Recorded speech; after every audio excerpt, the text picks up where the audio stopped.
finished infectious disease yesterday. We're basically moving on to musculoskeletal. A lot of MSK is just mainly going to be stuff you self-study. There isn't too much to talk about for me over here. Um, there isn't any crazy pathophysiology to it, or anything that's going to be more than just reading and then doing practice questions. The most difficult thing is going to be the same thing that's difficult in most CK questions, which is going to be regarding understanding the differentials. Like, a lot of these things do look very similar to each other. Even like right here, for example, polymyositis and dermatomyositis have a very similar presentation with little things that are different between them. Um, Other than that, there's the gout versus the various different types of things that can also present similar to gout. There's lupus and all the different antibodies and the differential of lupus with antiphospholipid syndrome and other things of that nature. So we're going to talk about some of those things. Things that might be brand new here that you probably haven't heard of in step one, maybe like complex regional pain syndrome, Morton neuroma. Those two are definitely topics you've not done in step one. They weren't even asked in like UWorld step one. Generally speaking, though, you're also going to have to go back to your first aid for step one and revise things from here, because they're not going to talk about all the basics in CK again, right? But you do still need to know the placement of your nerves, the placement of your blood vessels, what they supply, what their injuries look like, and stuff like that. So as we browse through here, we're going to try to finish MSK as fast as we can, mainly hitting on the key topics that are critical or require more dialogue and discussion. Then we'll move right into neurology, which is definitely a far more intense topic than MSK or infectious disease. And there's a lot of pathophysiology, a lot of things to memorize, a lot of different tumors, which are differentiated based off of age as well as presentation. So there's a lot to do there. So let's go ahead and scroll down and see what's happening. So first thing they talk about are common adult orthopedic injuries, which are literally things that we got very good at when we were in our step one MSK stuff, right? So shoulder dislocations, the rotator cuff injuries with the SITS mnemonic, SITS for the various muscles that get injured there, humerus fractures. The nightstick fracture was definitely something that was still very difficult even in step one, because it wasn't very clear what they're talking about, what the difference was between those types of fractures. So you see a couple more here. Of the fracture types that are listed here, the ones that are pretty new would be Monteggia fracture, the Galeazzi fracture, Colles fracture. Well, Colles fracture actually isn't that new. Colles fracture was discussed with osteoporosis in first aid for step one. So a scaphoid fracture was also discussed. Boxer's fracture wasn't really talked about as Boxer's fracture, but it was discussed in the sense that the fracture was done in a way that you would imagine a boxer would get a fracture from causing an impact into like punching a wall. So everything that's on this table, as you can see, is not really much for me to discuss as much as it is for you to just read it on your own and get a good understanding of it. Presentation was always given in step one. You always knew what was happening with the presentation. You always knew what's going to be the bulk of the question. Now in CK, your focus is going to be over here, right? So you're really going to need to know what's the next step in management, what are you going to give the patient, or how are you going to set the patient up. Now, I will tell you, though, that each of these topics right here are something you should Google and look up any specific good resource that pops up, like WebMD or something, because what often happens is you'll get questions where they're going to mention, one of these injuries, and then they're going to tell you that the next best step is some kind of specific massage or some kind of specific wrap, some kind of very specific posture to put them into, and those things are not taught here, right? So those are going to be like real world practices that you would know if you were an orthopedic doctor, right? Like none of us would really know unless we've been doing orthopedics, we did a lot of orthopedic rotations, or we've gone through one of these fractures ourselves. Then we might know how we were handled. Other than that, giving NSAIDs or doing ORIF, these are going to be things that you're going to easily remember, but they're not going to be the most likely answer choice. So answer choices really could be something very specific, like, oh, put their hand in this manner where it's like twisted and turned in or something like that, and you wouldn't know that because it's not here, it's not something you've gone through. So it's always worth making sure to do a quick read on any of these fractures just to make sure you understand what we usually do when managing patients who come in with any of these fractures. That's really all there's going to be to it. And then they go on with more of these things like the Quervain's tendinosynovitis. This is also in step 1. This is in step 1. They mention all the things about what it causes and whatnot, but again, it's not enough what they've written here. It's not like casting doesn't exactly give you the full picture here. So if we do actually go back here and look at it, let me see if I right here. So here they go into a little more depth about it, right? The Quervain's, they give you the full breakdown. Then I have a picture here to show you exactly where the inflammation is happening. So you can see what muscle and what finger are going to be affected. And these are the little technical things that step 1 required. As far as CK is going to be understanding that this is it. Like for CK, the main thing with these issues is going to be to actually catch that this is the issue. And with most of these MSK related, anatomy related topics, the only way to really catch what is the issue was to know what causes the issue. Like here they tell you there's a high risk in new mothers, golfers, and racket sport players. Specifically golfers and racket sport players like tennis players. The thumb is very heavily involved in holding the racket, and holding the golf club, and the force that we exert when we play some of these sports is extremely high amounts of force that only gets exerted for a tiny amount of time. When you swing the bat, you exert a shit ton of force, but only for maybe 2 to 3 seconds. And it's that extensive force that's placed onto a person without really warming up first and stuff like that can really cause inflammatory processes to kick in. So you would only really notice the Quervain if maybe they mentioned that it's a brand new mother. The patient just gave birth like 2 days ago, and then now they're having trouble and tenderness at the radial styloid, right? So this is the radial side of things. And right away, of course, you always have to remember these basic terminologies too, and the anatomical phrases of like whether something is front or back, top or bottom, and all the other words they use to describe the various planes of anatomy. So the radial side versus the ulnar side versus the pinky side, right, and whatnot are all going to be key descriptions. So one of the few things that a lot of med students don't really get good at before they start residency is the verbal description of things, right? This is also a big challenge in dermatology. How do you verbally describe someone presenting with something like this? Besides just saying, oh, it looks really pale and weird, that's what anyone else can say. And then as a medical professional, you would have to have a better verbal description of what you're seeing. And verbal description of MSK topics is also often very difficult for many students. So when you read these questions and we practice them, you want to make sure you catch what's happening. And this is a pretty quick summary of everything that happens in the upper extremity, and then they go into everything that happens in the lower extremity: hip dislocations, hip fractures, femoral fractures, and then the various ACL, PCL, and meniscal tears and the knee injuries, which also involve understanding the valgus and varus stresses. And again, in questions, they're never going to tell you we're doing a valgus stress test or we're doing a varus stress test. They're going to describe actually doing the valgus stress test. They'll tell you they're putting pressure from the lateral side of the knee, putting pressure from the medial side of the knee, what is actually happening. And then you have to understand that because they did the test and it turned out the way it did, which kind of injury it might be. Tibial stress fracture and so on. And then I have a couple questions here, but again, there's a lot more to look at than just what I have here. Right now there's only one question on this page.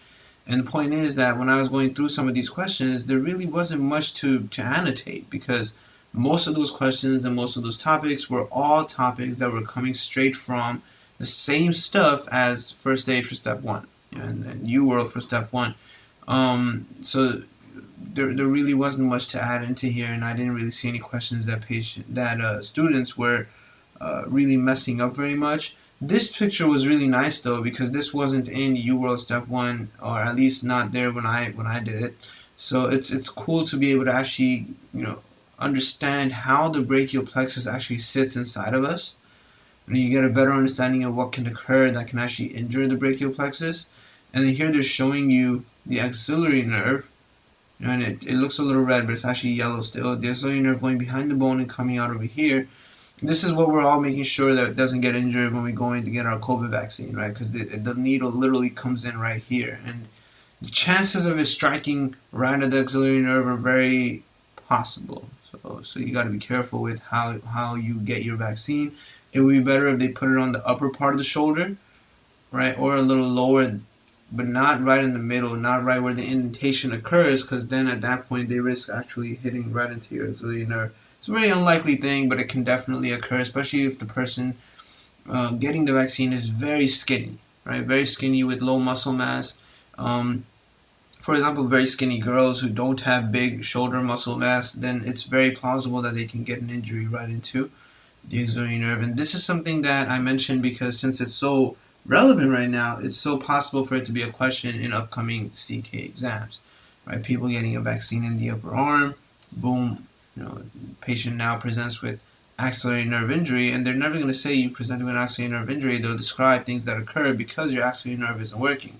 So you have to remember the various things that each of these brachial plexus nerves did in step 1. Right, in step 1, first aid and UWorld, there were pictures telling you like, oh, axillary nerve is actually responsible for the sensory, for sensations in just this little region, and then it's responsible for a few muscles, but nothing major. But those muscles that are involved are never messed up. So if they're ever actually messed up, it's because the axillary nerve isn't working, right? And here they tell you that anterior dislocation of the humerus can actually mess up the axillary nerve as well. So when we were in first aid for step 1, this in here it's all broken down based off of upper or lower extremity, right? So when you look at all the upper extremity things, 1, you want to revise your axillary nerve and all the other ones, all your main upper extremity nerves, understand what they do, right? What they supply sensation and motion to, right? So sensation, which is just ascending information that comes from the skin to your brain, and then motion, which is a descending information that comes from your brain to the muscle. Right? You want to make sure you know each of them pretty well. Any key little notes that I want to put here worth revising.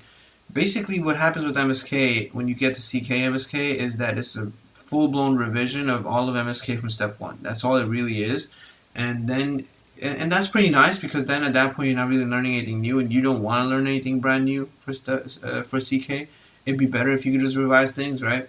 And once you have that full revision done and you have the pictures and the memories of the brachial plexus all revised, then you come into CK and you start going through it and you start doing practice questions, which is really all it takes for MSK, and you get better at it. So let's take a look at this question. Here it says a 22-year-old prima gravida at 34 weeks gestation is brought to the ED by ambulance for sudden loss of consciousness followed by generalized shaking, which sounds like a seizure. So if you're pregnant and you have loss of consciousness in a seizure, that's a huge giveaway for possibility of preeclampsia or eclampsia, right? So we'll definitely highlight those two facts about her. She's very young. Paramedics started an IV magnesium sulfate bolus, which was running wide open when the patient arrived at the hospital. Perfect. So magnesium is what you're supposed to give, and that's gonna help her. She says she's very tired and has blurry vision and a headache. She also has muscle pain and sore joints and is not able to move her right arm. So something happened to her right arm, okay. Blood pressure is a little high, which is actually pretty significant for her. In an average individual, it wouldn't be that big of a deal for 145 or 98, but her being pregnant, this is a huge topic. Pulse is fast, respiratory rate is 16. She holds the right arm adducted and internally rotated. So you see how they're describing this? This description thing is usually not in books. And you learn about this description of how the patient will present from practice questions, and if you did some extra Google work and extra research. Otherwise, you wouldn't really know that the thing she's presenting with causes you to sit like this. So your arm is going to be adducted and internally rotated. Exam shows loss of external rotation of the right arm, but no sensory deficit. So that's pretty big, right? So loss of external rotation and no sensory deficit. So whatever injury is occurring should not involve such a nerve where there would be sensory deficits. And then they tell you that reflexes are fine, hand grip and wrist strength is fine, all of that which is neurological, right? If you have brain injury, you lose reflexes, you lose grip power, because that's all descending information that might not be coming down well from the brain or the spinal cord. Your analysis shows 3 plus protein, which is relevant only because of her hypertension and pregnancy. What is the most likely cause of her own weakness? So in this question, what they did was they took an anatomy question and then they took a pregnant woman and they combined the questions, right? They combined pregnancy-related preeclampsia stuff with this anatomy injury, putting it into the same question, but then focusing the question itself on the anatomy part. All the obstetric stuff in this question is really there to mislead you, confuse you a little, piss you off a little, or whatever it accomplishes. That's what it's there for. It's there to confuse you. You really just needed to focus on the fact that she has this injury she probably got because of her loss of consciousness and falling down. So 50% of people did get the correct answer, which was a posterior shoulder dislocation, right? A posterior shoulder dislocation. 25% of people chose anterior shoulder dislocation, and 15% chose postictal Todd paralysis. Now, this Todd paralysis topic is probably something you may not know about because it's not a step 1 topic. It's a pretty CK-related specific topic, and we're going to see more about it right here. But before we do that, look at this, right? So the humerus having an anterior dislocation is what actually would injure your axillary nerve, which is why it's red in this injured half of the image. And if you do injure your axillary nerve, we mentioned that it causes sensory, or it helps with sensory innervation in this area, right? So if you can remember that, and again, this is all of MSK is just pure memory. If you can remember that, then you can definitely rule out that it must not have been an anterior shoulder dislocation. On top of that, think of how she's sitting, right? Right arm is adducted and internally rotated. So it's more like she's got this thing going on. Adducting is combining, it's like adding. So you have it moved in and internally rotated. So it's like she's kind of got this thing going on where it's moved forward. That's how she's sitting. She's got this entire thing moved forward. The only reason you actually do sit like that is when your shoulder gets dislocated posteriorly. Then because you won't be sitting like this. That's not how you're going to be sitting if your shoulder is dislocated posteriorly. And a lot of this is really just easier to see if you can actually find good pictures. They tell you here this pregnant patient has hypertension, proteinuria, and a generalized tonic-clonic seizure. Findings consistent with eclampsia. So that part we evaluated. We figured that out. Violent muscle contractions, as seen in a seizure or electrocution injury, are a common cause of posterior shoulder dislocation, and you wouldn't know that, right? So when you do this question, now you get it, that when people do have these kinds of presentations of a really bad seizure that was actually tonic-clonic, or a really bad electrocution injury, possibly because of the career or occupation that the person might have, then those things can lead to posterior shoulder dislocation.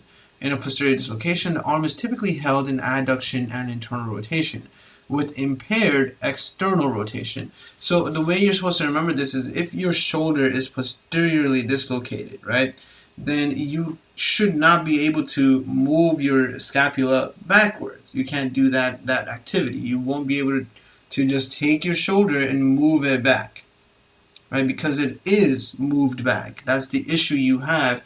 It's already got that posterior dislocation. So you can't do what the injury is doing to you, right? It's already done to you. So that's how you memorize this, or at least that's how I memorize this. And then this is the kind of logic you want to apply when you're learning more other injuries. Here, the injury is a posterior dislocation. This is why she's sitting with an anterior motion, right? So her arm and everything are adducted and internally rotated. It would not make sense if she had a posterior dislocation and she was sitting with her hand externally rotated and abducted. You can't abduct, which is raising your hands into the sky as if you're being abducted by aliens. You can't abduct your hand if your shoulder is dislocated anteriorly. It's not something you're going to do. So posterior shoulder dislocation is the key thing here. Right, so you want to make sure you get these associations down. You want to memorize it as best as you can. And one of the main ways I memorized most of these things was that I would create these same exact scenarios into my mind and always revise them throughout the day. Once you do a practice question that's this relevant, remember it's all about quality rather than quantity.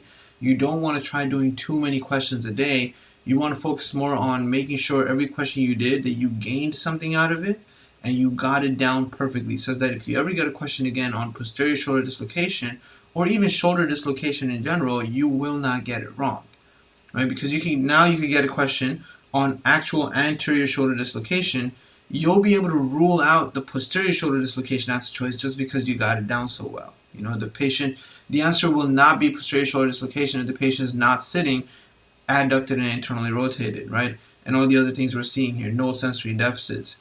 In a posterior dislocation, the arm is typically held in adduction and internal rotation with impaired external rotation. You can't do this external rotation thing because that's actually the injury you have. You see visible flattening of the anterior aspect of the shoulder and prominence of the coracoid process. Radiographic findings are going to be what they give you in this x-ray right here. Loss of the normal overlap between the humeral head and the glenoid. A normal shoulder x-ray with normal overlap is given for comparison, and I don't have that here, but where I got the question from, it wasn't there, but you can definitely look it up and find it. So you always want to make sure, let me actually find it for you guys right here because it's relevant for this page. What are we looking for? Normal right shoulder x-ray. Okay.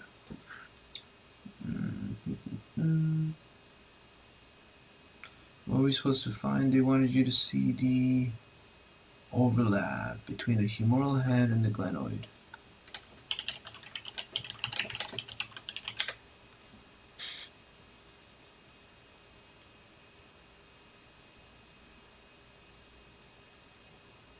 Okay, yeah, this picture does the job then right here. Let me post it into the page and you'll see what they're talking about.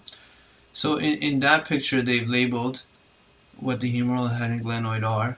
And then if you look at the new one now, so look at the image with the injury, right? You can see how there's not much overlap here, right? There's actually space to put another socket right there because it's not actually in the socket, right? This humeral head is actually further behind, it's pushed back compared to where the glenoid is, right? This region right here. Okay, so this is supposed to sit in here, as you can see in the normal x-ray. This is the normal x-ray where there's clear overlap. You see this region right here, it has overlap. Right, that overlap is what's causing this area to be a little wider. You can see the two circles. There's this circle for the glenoid, and then this circle for the humerus, and this is the area of overlap. There's no overlap here. Right, so that's something that they're talking about. And again, when you do this kind of research, when you put these pictures together, you want to make sure you look at and see what they're talking about to get this down better. This x-ray itself, by the way, is pretty interesting because it also looks like this person has other issues. Like their lung isn't looking all that good either. Right, so this is a pretty cool x-ray just because I just randomly got it, but really looks like something's wrong with their lung. And you can see the entire lung has like these white patchiness to it. So again, all these things are things you have to practice to get good at because we don't really see that many x-rays, right, until we finally start practicing. So that was one thing they're talking about here. Then they go on to say internal rotation of the humeral head, which causes a circular appearance, also known as the light bulb sign. That you can't really see too well here. Widened joint space or two parallel cortical bone lines on the medial aspect of the humeral head, which is called the Trow line sign.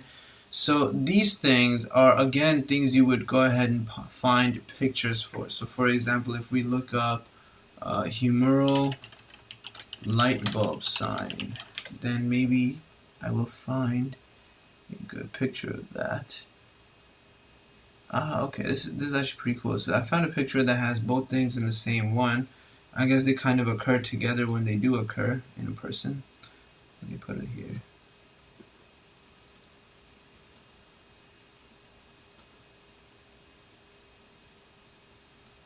So here, the light bulb thing is really being a little extra creative on my aspect. I feel like these radiographic people, these x-ray making people, are a little too creative on some of the names they come up with, which really just makes our life harder because then instead of describing what they see, they have this light bulb sign. So this is what they're talking about when they say light bulb sign. And that's the Troll line sign right there. The Troll line sign, again, was the two parallel cortical bone lines on the medial aspect of the humeral head. So this is the left shoulder of a person. The medial aspect is right here. You can see there's two parallel lines, right? Two parallel lines for this person here, but you wouldn't normally see two parallel lines. It's just supposed to be round. It's really just supposed to be a circle. It's just a humeral head that fits into the glenoid process, allowing you to just move your shoulder as necessary. So these are just some of the things they're pointing out here. Potential complications include fractures of the proximal humerus, labral injuries, and tears to the rotator cuff system. Most posterior dislocations are managed with closed reduction. Now, anterior dislocation is the most common form of shoulder dislocation and is usually caused by a direct blow or fall on an outstretched arm, not from seizures or electrocution injury. In anterior dislocations, the patient will actually hold their arm abducted and externally rotated, right? Doing the opposite of what the injury does. Right? Doing the opposite, not doing exactly what the injury itself does. So when you have a posterior shoulder dislocation, you do the opposite. You internally rotate your hand, because posterior dislocation means it's exterior, right? Or external, going backwards. So you actually internally rotate your arm. It's almost like you're trying to undo it, which is exactly what you would do, right? If you get some kind of dislocation of any bone, you try to undo it naturally, just because all your muscles are going to start pulling back into correct position, especially given with the pain. So that's kind of how you want to make sure you memorize that. This is how you're going to get these questions. This x-ray was not given in the question, it was given in explanation. If they give you the x-ray, they really expect you to get the answer correct with minimal information. Like, they wouldn't even tell you anything. They would just tell you that it's a 22-year-old who had a seizure, possibly not even mention a seizure, and then just give you this. That's it. And then right off the x-ray, that is the answer. The x-ray is the answer. So if you can't read the x-ray, you can't read the answer. So this is why you want to practice all of these things together. Now, on step 1, x-rays, for anatomy questions, x-rays were somewhat significant. On CK, x-rays are far more significant. You're going to have a lot more questions with x-rays being given or x-ray descriptions being given. And of the two types, it's going to be more questions of x-ray descriptions. Fewer questions with real x-rays, more questions of actually describing what you see on the x-ray, which is always a piss off. So they'll tell you, we did an x-ray and we saw X, Y, and Z.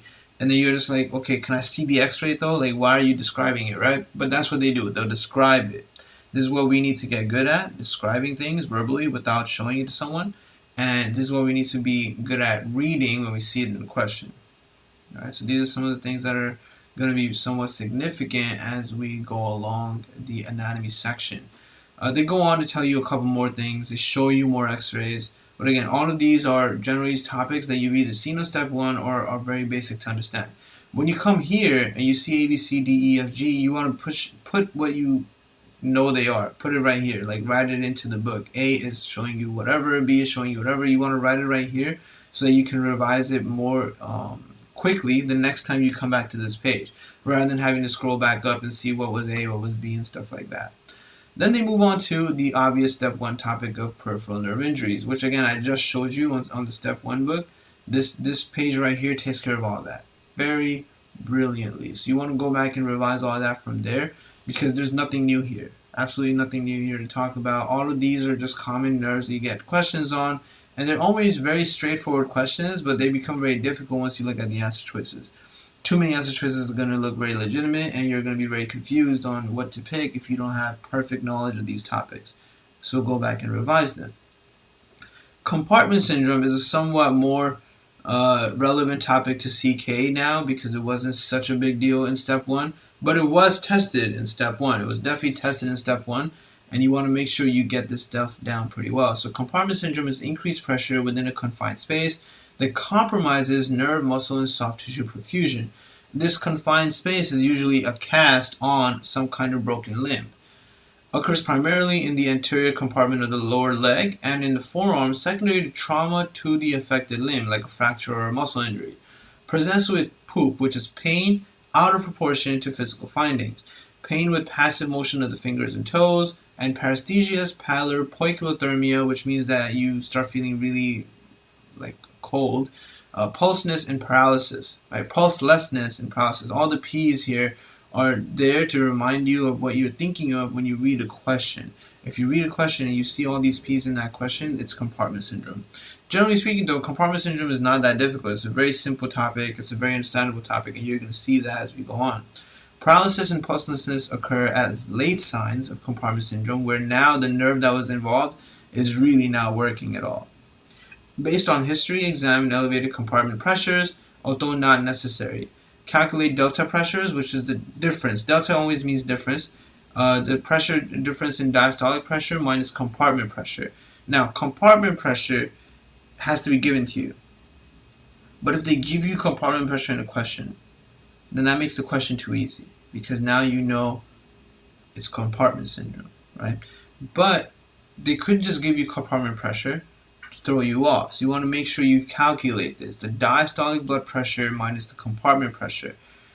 It should be, so here they tell you it's positive, the delta pressure is less than 30, right? So there should be a big difference between the pressures, right? If your compartment pressure is 0 and diastolic pressure is 80, then it's going to be 80, which is great because you shouldn't have much compartment pressure. Normal diastolic pressure is 80, right? Systolic is 120. 120 over 80 is the blood pressure we work with. Here, if you have diastolic pressure of 80 and compartment syndrome becomes 60, 80 minus 60 is going to be 20. 20 is less than 30. That's a positive delta pressure. That's really bad, right? That means that something is increasing the pressure in here really, really abruptly. And you would have to figure out what's causing it. Treatment is basically going to revolve around relieving that pressure, right? So you just do a fasciotomy. You literally just cut into it to release the pressure and increase tissue perfusion. Once you release the pressure, blood will flow more correctly, and nerves will be able to adeptly send out signals. So here there's a question. 38-year-old woman comes to the emergency department due to 2 hours of left leg weakness and numbness. Over the last 3 months, she has had several similar episodes in which her left foot tingles and becomes numb, and her entire left foot becomes limp, causing her to trip. So let's start highlighting things. So she's got, it just started, so it's pretty acute, 2 hours ago, right? It's involving the left leg. She has weakness and numbness, but that's something that she's describing. I'm going to wait for the physical exam, right? Even here, this is all she's describing, so I'm not really going to highlight any of that. Symptoms resolve spontaneously within a few hours. So that's pretty interesting. It all resolved. Her right leg has never displayed similar symptoms. She has no significant medical history, but does have a family history of multiple sclerosis. But again, now this is great. They're throwing in multiple sclerosis here really just to throw you off. Multiple sclerosis family history could be relevant, but they're really just throwing that here to throw you off. You don't start focusing on the multiple sclerosis just yet because they haven't mentioned anything that multiple sclerosis. You know, they're setting the question up perfectly though, because multiple sclerosis is a relapsing and remitting thing. So if something happened and it resolved, and then they mention multiple sclerosis, the three things are going to chain perfectly. And you really start convincing yourself, rather than believing what's happening in the question, you start convincing yourself this must be multiple sclerosis. This is a psychological thing they do in questions. It's a very real thing that's going to happen on step questions. Don't fall for it, right? So be very paranoid of what they say, if anything. You know, judge it heavily. She does not use tobacco, alcohol, or illicit drugs. She has experienced major psychosocial stress after losing her job 6 months ago, but this has tempered somewhat since she joined a meditation group. So she's better in terms of her psychosocial aspect of things. Vital signs are fine, and now comes the physical exam. So you see, I didn't really want to highlight the things that they were describing in the first part, because these sound more like what she must be saying when she came in. And it's not to say that patients lie, but patients speak out of proportion of what might actually be the accuracy of things, right? The number one example of this is when a patient comes in and says they have chest pain, when they really just have heartburn, and it's not that they have angina, but they actually have GERD, right? So this is a very big issue. It wasn't that the patient was lying. They do feel something that must feel like chest pain, but it's not chest pain. So you wait for what the doctor is saying, right? So physical exam shows diminished pinprick sensation. So that's going to be, now you start looking at the P's, right? That's going to be paresthesia, right? Diminished sensation, that's the paresthesia, over the dorsum of her left foot and weakness of the left big toe on extension. Right, so that's some level of paralysis. Can't do the extension correctly. Right, she's able to walk on her left toes, but not on her left heel. So the tiptoe and the heel walking is actually a big topic from step 1. Let's go back and take a quick look at it. Should be with lower extremity nerves. You go to right here and look. You have the common peroneal and tibial, 2 nerves that are often going to get injured and all kinds of weird things that occur. Common peroneal, because of the way it wraps around right there with the fibula, it's very external, it's very outside, it's very prone to being squeezed. Being squeezed, especially if you put a cast on this person right here. And you see what they're showing. So this is helping you understand the verbalization of things: dorsiflexion, plantar flexion, eversion, inversion. Just making sure you know how to talk about stuff. And then look at the memorization. So ped and tip, common peroneal, everts, and dorsiflexes. That's what it helps you with. And if you have injury to it, if injured, foot will be dropped. Perfect memorization tool. Honestly, this never let me down. I was able to memorize this perfectly just because of ped tip, which is supposed to be a pediatrics tip, right? Because most times these injuries do occur more commonly to kids. Kids are going to present with all kinds of injuries because they're always out there doing things we don't do as adults that often. So foot drop with inverted and plantar flex at rest, loss of eversion and dorsiflexion, you get the steppage gait. Right? Foot is dropped. That means that it's going to look kind of like this one right here all the time, the plantar flex version, right? Foot drop. Now look at this tip one. Tibial normally will invert and plantar flex.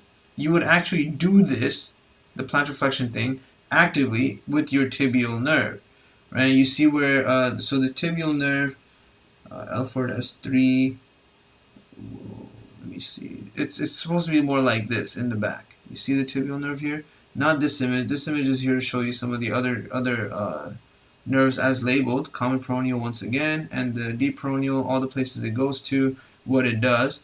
This nerve here is showing you, this image here is showing you the tibial nerve. It's behind and it goes down into the heel like that. It allows you to tiptoe, right? So if injured, you can't tiptoe. These memorization tools were really helpful and perfect for me when I was trying to study this stuff back in the day. Coming back to our question here, this patient is able to walk on her toes, but not the heel. Alright, so tiptoeing is fine, but can't walk on the heel. So if you can't walk on the heel, it's probably because you have foot drop. Right, so that sounds like a common peroneal injury due to the common peroneal being compressed over here. They go on, they ask you what is the most likely cause of recurrent symptoms. So the correct answer was very easy: peripheral nerve compression. You saw some of the P's, and the pain was out of proportion to what actually occurred, because nothing really occurred, right? She didn't have trauma. She didn't really have any kind of accident. Nothing occurred. And literally, they just said she just randomly started having this. Right? And she even tripped. But, like, the injury wasn't because of her tripping.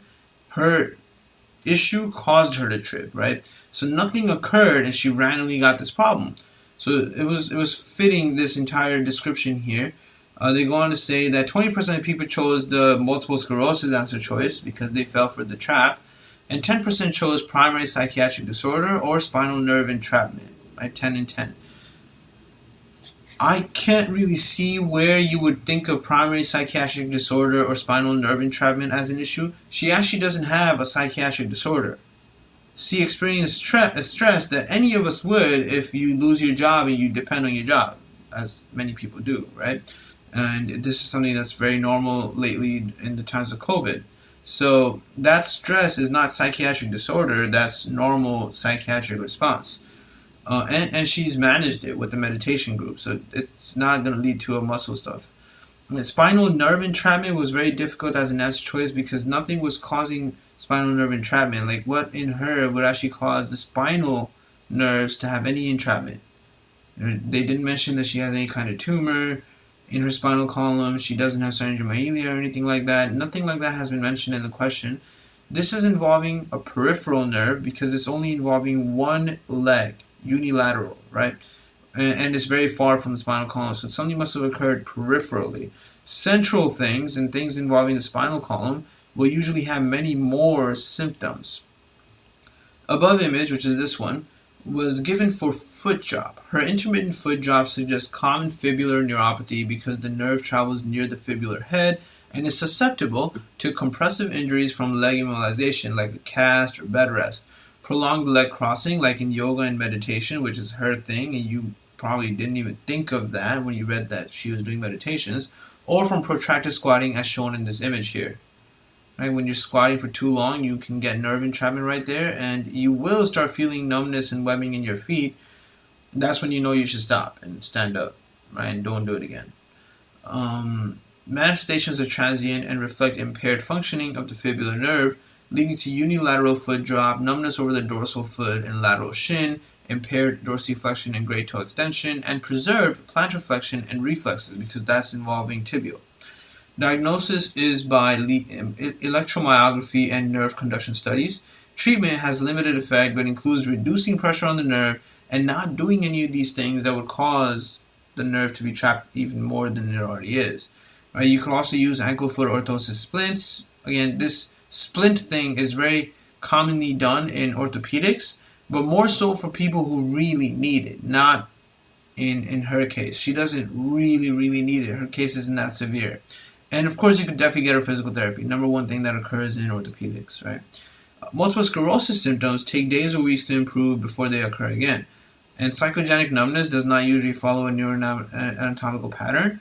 And then spinal L5 involvement can present similarly, but patients usually also have back pain radiating to the foot, and transient symptoms over months would be uncommon. So that this last sentence rules out the other answer choices everyone picked, which were easy to rule out, honestly, but you would have to have that course knowledge of what's relevant for each of those topics.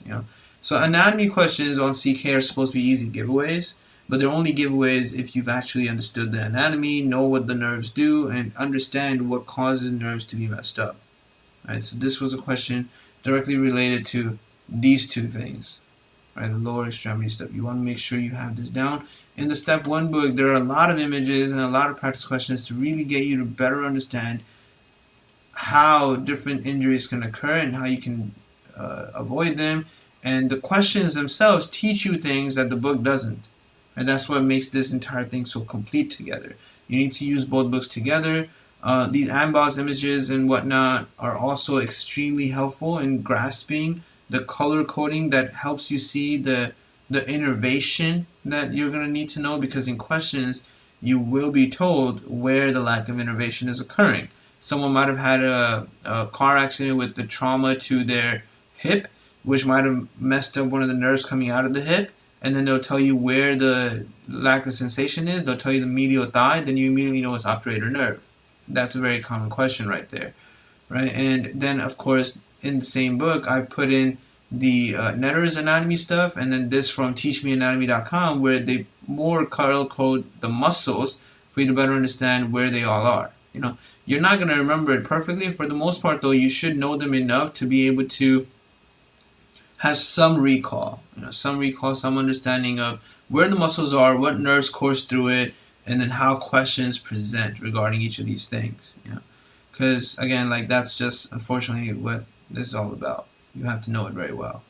And you won't know it in just one revision. You're not going to get it all down just because you sat down and you looked at it all one time and you understood it the one time you looked at it, because then if you can't close your eyes later on in the day and recall it to some extent, then it didn't stick to you, which means that the quality wasn't good enough, and you have to build on that quality by revising it again. Right? So that's something that you'll be doing a lot for MSK when you get there. Next topic moves right into carpal tunnel syndrome, which is also very easy. This topic presents with specific issues in the patient that will help you understand it must be carpal tunnel syndrome. Patient will have something going on that would worsen carpal tunnel issues. Here they tell you in carpal tunnel syndrome, patients may present with difficulty doing daily activities such as holding an object, turning doorknobs, opening a bottle, typing at work with keyboards, and driving. Right? It's a very, very high yield topic, very common thing in people. Entrapment of the median nerve at the wrist caused by decreased size or space of the carpal tunnel, leading to the same P's, paresthesias, pain, and paralysis. can be precipitated by overuse of wrist flexors. So you can see how carpal tunnel syndrome is a type of compartment syndrome, right? It's an entrapment. And what is it associated with? So these are the case scenarios where things can occur that fill up space that then lead to entrapment. Pregnancy, where you have more mass, more weight, and increased coagulation, right? Diabetes, hypothyroidism, acromegaly, and amyloidosis, all of which are things that will increase the mass within your body. Possessed with aching over the tender area of the hand and proximal forearm. Paresthesia is a numbness in the median nerve distribution, which is the first 3.5 digits. Symptoms worsen at night and awaken patient from sleep. Exam shows stentor eminence atrophy. Fallon maneuver and Tinel sign are positive. Fallon maneuver and Tinel signs are not going to ever be actually called Fallon maneuver or Tinel sign. They'll be doing it in the question. And you would have to understand that that's the Fallon maneuver, and you would quickly catch what the problem is. So here, you're seeing it, right? A is the Tinel test, right? Because the nerve is entrapped, as soon as you tap right there, boom, they feel this like shocking sensation in their first 3.5 fingers. And then B is the Fallon maneuver, right? Where you do this kind of bending in, and because there's nerve entrapment, once again, it squeezes the nerve and you feel a shocking sensation, right? This tingling over the median nerve distribution. And those are key things in questions that can pop up that can easily help you grasp it must be carpal tunnel syndrome. Diagnosis, usually a clinical diagnosis, it'll be very obvious, but electrodiagnostic tests with nerve conduction studies or electromyography can be ordered. But you probably won't need to. You probably won't need to, and don't pick it in a question because these tests are not free, right? So don't pick it in a question because diagnosis is mainly clinical. No one goes to get a test done to figure out if they have carpal tunnel syndrome. Treatment, best initial treatment is a splint. Splint the wrist in a neutral position at night and during the day if possible so that you don't end up doing any of these things. Right, so keep it straight, and the splint should help relieve some pressure as well. Medical treatment is mainly just corticosteroid injections of the carpal canal and NSAIDs, and the most definitive treatment would basically be a type of undoing of the compression. So decompressing the tunnel is a widely accepted treatment, particularly for fixed sensory loss, tenoral weakness, or intolerable symptoms with no improvement after doing the first two things, the splinting and the glucocorticoids. Alright, but if you don't do much about it, then of course this could lead to permanent issues. Right? So take a look at these questions, and I think they're relevant to carpal tunnel. So first one here, 38-year-old woman comes to the office for evaluation of pain and tingling in her hands. She works as a telemarketer for a local sales agency and has been having difficulty holding the phone. Very simple topic, right? This is such a simple activity, holding the phone, something we do 24/7 these days. Shouldn't have problems. Review assistance is positive for frequent muscle aches in her arms and legs, constipation, lethargy, difficult concentrating at work. No other medical problems, takes no meds, doesn't smoke, drink, or do drugs. Vitals are fine. BMI is high, which is one of the key things you look for. People who are very obese, even more than the BMI of 32, they can get carpal tunnel syndrome simply because the obesity is causing nerve entrapment. On exam, there is numbness in the thumb, index, and middle fingers of both hands, which is the first 3 fingers. Deep tender reflexes are fine. The skin appears doughy and dry at both elbows. Mild edema is present in both ankles. What is the most likely responsible for her hand symptoms? Correct answer was mucinous infiltration, but 30% of people chose amyloid accumulation, which I can't, argue against. It makes sense for them to think of that because amyloidosis is one of the things. But the mucinous infiltration was more likely here. She has myalgias, constipation, impaired concentration, dry skin, mild edema, and hyporeflexia, all suggesting hypothyroidism. That was her key thing here. If you didn't cast the hypothyroidism in her question, then that would make things a little harder. Now, of course, the question wasn't focused on the hypothyroidism, so they didn't give you enough things. But this part was the hypothyroid part, the skin being all doughy and dry at both elbows, and the fact that she has edema in even the ankles, which is in the legs, right? So this is now looking like things are kind of going wrong all over the place. She also has pain, paresthesia, and sensory loss in the median nerve distribution with the first 3 fingers, suggesting carpal tunnel syndrome. Hypothyroidism can cause mucinous deposition of material composed of glycosaminoglycans, hyaluronans, and mucopolysaccharides within tissue. Direct infiltration of the median nerve and nerve sheath with mucinous materials results in swelling and a localized ischemic neuropathy. Treatment of the hypothyroidism with levothyroxine would also help with the carpal tunnel syndrome. Right, so very interesting presentation, different from what's being described in the book itself, right? But it wasn't that far-fetched. You just had to catch that. Hypothyroidism and thyroid discrepancies, actually just hypothyroidism. Hyper is easy. Hypothyroidism is often very difficult to figure out because it's not something that just like shouts itself to you. It's not going to completely and strongly stand out. You would have to have the suspicion for it in pretty much every patient you get. Patient comes in with issues with their menstruation, could be hypothyroidism. Let's check that thyroid. You check that thyroid for pretty much every patient with everything because the thyroid hormone is related to your entire body and all the processes that occur in your body. Next question here is carpal tunnel syndrome as an answer, but people were still pretty confused here, right? 40% of people chose different answers. 65-year-old man comes to the office due to tingling, numbness, and burning pain in his left hand for several weeks. So the tingling in the hand unilaterally is already enough for me to start having suspicion for carpal tunnel syndrome, right? Then I'm going to work on that suspicion as I go into a question. As soon as I see something that throws me away from carpal tunnel syndrome, I'll toss that suspicion away. He also has similar symptoms in his right hand, but to a lesser extent. The patient has end-stage renal disease due to hypertension, and for the past 2 years has been receiving hemodialysis through an AV fistula of the left arm. So he has some condition that would increase his mass, right? Internal mass. He could have more retention of all kinds of things with that renal failure. Decreased clearance of things because of renal failure. The filter is not working.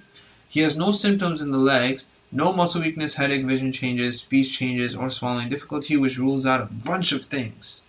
Rules out Guillain-Barré, myasthenia gravis, neurological injuries, anything wrong with the brain. All kinds of things just got knocked out from this one sentence. What's the most likely diagnosis? Well, given what we have here, I don't need to think much. From just the tingling in the hand is most likely carpal tunnel syndrome. That's it. 25% of people, though, overthought about it and chose transient hypocalcemia. Somewhat relevant, but not really. You know, the calcemia aspect of things, we're going to see it in the explanation most likely, but the calcemia aspect of things is not the main emphasis in this question. And 15% of people chose subclavian steal syndrome, which was taught mainly in the step 1 UWorld question. It wasn't even in first aid step 1 when I was doing it. It is in there now. And subclavian steal syndrome is a little worse than what they're talking about here. You don't just get this. You get a lot of other issues in that. So they tell you this patient has, with end-stage renal disease, has tingling, numbness, and burning pain of bilateral hands that worsen during hemodialysis, suggesting carpal tunnel syndrome. The most common mononeuropathy in patients on hemodialysis, with up to a third reporting symptoms. The most common cause is dialysis-related amyloidosis, right? And if you forgot about amyloidosis that was relevant to dialysis, this was actually discussed in step 1, I believe in the end here. Let me see. Yeah, somewhere in the end here. Was it at the end of inflammation? Where did they talk about it?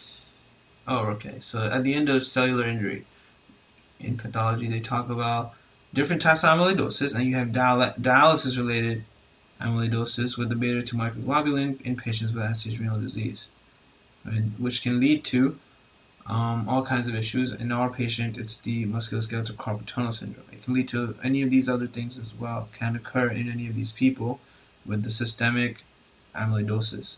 So you see the connections on this page. That this question is using one of those connections with the beta-2 microglobulin. This is inadequately cleared and deposited as amyloid within the carpal tunnel. Other contributing factors include increased venous pressure during hemodialysis, blood tracking through the fascial planes from the fistula into the carpal tunnel during vascular access, especially because they're using an AV fistula to do this, and deposition of calcium phosphate in the tunnel, all of which worsen extrinsic compression of the nerve. Vascular steal through the fistula may lead to ischemic neuropathy, but not what they're presenting in this patient. subclavian steal syndrome is completely irrelevant for this patient directly, and the transient hypocalcemia just didn't really fit. Hypocalcemia wouldn't just cause one issue, which is tingling. Calcium is also needed for muscles to work correctly, but there's no muscle weakness. You need calcium for contracting muscles. So there's a lot you have to focus on to make sure you grab it. This table here kind of summarizes all the pathophysiologic features that are relevant for various things that can cause carpal tunnel syndrome. We just did the question on hypothyroidism and end-stage renal disease. Those are the two questions right here. Then there are these other things that can also cause carpal tunnel syndrome. Right? So you want to make sure you have each scenario understood, and that if you have a patient presenting with, let's say, gout, and they have tingling in the hand, carpal tunnel syndrome. Just pick it. Don't think too much. Don't overthink. Don't fall for a wrong answer choice. It's usually not that complex. It's actually simpler than we often try to make things in questions, right? So let's stop here for that part now. I might actually be doing another video later on, and I'll just post it in the playlist, and you'll all get emails on it. And we're going to keep just rushing through this section, make sure we get it all down. Just make sure that you always revisit the step 1 book for each of these topics. Like even carpal tunnel syndrome is discussed pretty well in MSK step 1. It's a very big topic here. Let's take a look at it real quick. Carpal tunnel syndrome.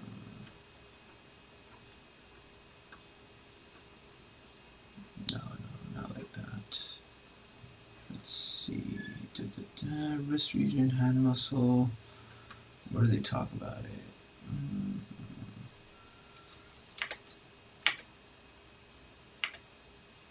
Yeah, right here. Okay, so musculoskeletal pathology. Right, so you could get this right here. This picture right here is showing you the thenar issues that occur. Right, loss of your thenar eminence, thenar eminence atrophy, which could be described as the muscles being all flat and not so effective anymore in the thumb part. So thumb for thenar, right?